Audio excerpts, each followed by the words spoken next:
Hi hello வணக்கம். இன்றைக்கி என்ன டிஷ்ஷுன்னு பார்த்தீங்கன்னா மட்டன் கறி தான் நம்ம பண்ண போகிறோம். மட்டன் குழம்பு ஈஸியாக நம்ம வீட்டில் வந்துட்டு பண்ணலாம். அதாவது நம்ம ஒரு ஃபங்க்ஷனுக்கு போகிறோம்னா அங்கே எப்படி சாப்பிடுவோமோ அந்த மாதிரியே நம்ம வீட்டிலே பண்ணிக்கலாம். ஸோ மறக்காமல் என்னோடய சேனலை சப்ஸ்கிரைப் பண்ணிக்காங்க. இப்போ தான் ஃபஸ்ட் டைம் நான் ஆரம்பிச்சிருக்கேன். ஸோ எல்லோரும் சப்போர்ட் பண்ணுங்கள். 1 கேஜி மட்டன் எடுத்துக்கிட்டேன்.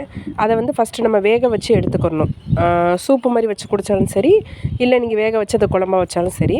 அதுக்கு தக்காளி, பச்சை மிளகாய், வெள்ளைப்பூடு, இஞ்சி அந்த அரைச்சி அதையும் சேர்த்துக்கணும். ப்ளஸ் வந்து புதினா, மல்லி இலை, கொஞ்சோண்டு உப்பு, மஞ்சப்பொடி போட்டு இதை வந்து கொஞ்சோண்டு தண்ணி ஊற்றி உங்களுக்கு எவ்வளோ வேணுமோ, அதாவது அந்த கறி எவ்வளோ வேகணும்னு நினைக்கிறீங்களோ அவ்வளோ தண்ணி ஊற்றி நீங்கள் குக்கரில் வந்துட்டு ஒரு விசில் விட்டால் போதும். ஓகேங்களா? அந்த விசில் விட்டதுக்கப்புறம் நம்ம எடுத்து பார்ப்போம். கொஞ்சம் வெயிட் பண்ணுங்கள். இப்போ வந்துட்டு நம்ம அந்த விசில் வர்றதுக்குள்ளே என்ன பண்ணோன்னா, அரைச்சி சேர்த்துக்கிறதுக்கு வந்து நான் என்னென்ன சேர்த்துருக்கேன்னா, இஞ்சி, வெள்ளைப்பூடு, வெங்காயம் இது எல்லாத்தையும் சேர்த்து இந்த மாதிரி பேஸ்ட்டு பண்ணிக்கிட்டேன். நீங்கள் வந்து இஞ்சி வெள்ளைப்பூடு தான் சேர்ப்பீங்க, மோஸ்ட்லி அப்படி தான் பண்ணுவீங்க. பட் வந்து நான் அதோட வெங்காயமும் சேர்த்துக்கிட்டேன். அப்படின்னா நல்லாயிருக்கும். நம்ம சூப்பு மாதிரியும் சாப்பிட்டுக்கலாம், குழம்பாவும் சாப்பிட்டுக்கலாம். அதுக்கு தேங்காய் பால் தான் நான் எடுத்துக்கிட்டேன். தேங்காய் அரைச்சி பால் எடுத்துக்கிட்டேன். நீங்கள் எல்லோரும் வந்துட்டு தேங்காய் அரைச்சி அப்படி ஊற்றுறாந்தாலும் ஊற்றலாம். பட் நிறைய பேர் இந்த சுகர் பேஷண்ட்டோ இல்லை கொஞ்சம் வயசானவங்களோ அவங்களுக்குலாம் அது ஒத்துக்காதில்ல. ஸோ வந்து நான் பாலாக தான் எடுத்துக்கிட்டேன், அரைச்சி ஊற்றாமல். இப்போ நம்ம விசில் வரவும் எடுத்துக்கிற வேண்டியதை இந்த அளவுக்கு வெந்தால் போதும். ஏன்னா நம்ம திருப்பி அதை தாளித்து வேக தான் வைக்க போகிறோம். ஸோ இந்த அளவுக்கு வெந்தால் போதும். இதில் வந்து கறி மசாலா, வீட்டில் அரைச்ச கறி மசாலா, நம்ம இப்போ பால் அரைச்சிக்கிட்டோம்ல அந்த பாலை அதில் சேர்த்துக்கோங்க.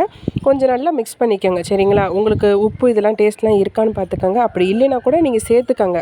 உங்களுக்கு எவ்வளோ வேணுமோ அவளுக்கு சேர்த்துக்கோங்க. இப்போ எல்லாமே கிளியராக முடிஞ்சிச்சு. இதுக்கப்புறம் வந்து நம்ம தாளித்து அதை அதோடு சேர்க்க போகிறோம். சரிங்களா?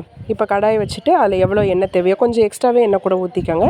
வெங்காயம், அந்த இஞ்சி வெள்ளைப்பூண்டு நம்ம அரைச்சோம்ல அது, ப்ளஸ் ஏலம், கிராம்பு, பட்டை எல்லாமே எடுத்துருக்கோம். பிரிஞ்சி இலை ஒரு 3 எடுத்துருக்கோம். கருவேப்பிலையும் எடுத்துருக்கோம். இது எல்லாமே நம்ம தாளிக்கிறதுக்கு யூஸ் பண்ணுற பொருள். ஃபஸ்ட்டு வந்து பிரிஞ்சி இலை ப்ளஸ் வந்து ஏலம், கிராம்பு, பட்டை எல்லாமே போட்டு நல்லா வதக்கிக்கோங்க. அதுக்கப்புறம் நம்ம வெங்காயம், கருவேப்பிலை எல்லாமே சேர்த்துக்கணும். நம்ம வந்து எப்போ வந்து இஞ்சி வெள்ளைப்பூடு சேர்த்துக்கணும் அப்படின்னு பார்த்தீங்கன்னா, நல்லா வெங்காயம் வதங்கினதுக்கப்புறம் தான் நம்ம சேர்த்துக்கணும். ஸோ அது வரைக்கும் அது பொன்னிறமாக வதங்குற வரைக்கும் நம்ம வெயிட் பண்ணணும். இந்த அளவுக்கு வந்தால் போதும்.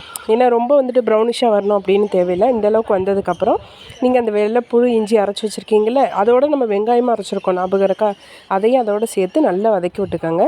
இது கொஞ்சம் நல்லா வெந்ததுக்கப்புறம் நம்ம வந்து ரெட் சில்லி சேர்த்துக்கணும். அதாவது மிளகாப்பொடி சேர்த்து இந்த அளவுக்கு வந்ததுக்கப்புறம் நம்ம குக்கரில் வச்சுருக்கோம்ல, வேக வச்சு வச்சுருக்கோம்ல, இதில் வந்து நம்ம உருளைக்கிழங்கும் போட்டிருக்கோம். நீங்கள் வேணுன்னா போட்டுக்கோங்க. எங்கள் வீட்டு சைடெலாம் நாங்கள் போடுவோம். ஸோ அதை வந்து எடுத்து இந்த நம்ம இப்போ தாளிச்சதில் அதில் கொட்டிக்கோங்க. அதுக்கப்புறம் அதை நல்லா கிளறி விடுங்க.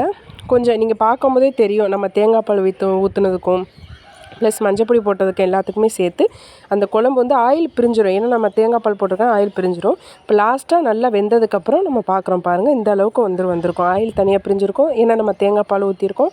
ஸோ இந்த அளவுக்கு இருக்கும். கறியும் நல்லா வெந்திருக்கும். நான் கூட இப்போ எடுத்து காட்டுறேன் பாருங்களேன். கறியும் நல்லா வெந்திருக்கும். நீங்கள் இதில் வந்து மற்ற குழம்பு மாதிரி எப்படி இருக்கும் அப்படிலாம் பார்க்க வேணாம், நல்லா டேஸ்ட்டாக இருக்கும். பண்ணி பாருங்கள். இன்னொரு வீடியோவில் பார்ப்போம். சப்ஸ்கிரைப் யாருமே சப்ஸ்கிரைப் பண்ண மாட்டேங்கிறீங்க. ஸோ தயவு செஞ்சு சப்ஸ்கிரைப் பண்ணிக்கோங்க. என்னோடய ஃபஸ்ட்டு சேனல்.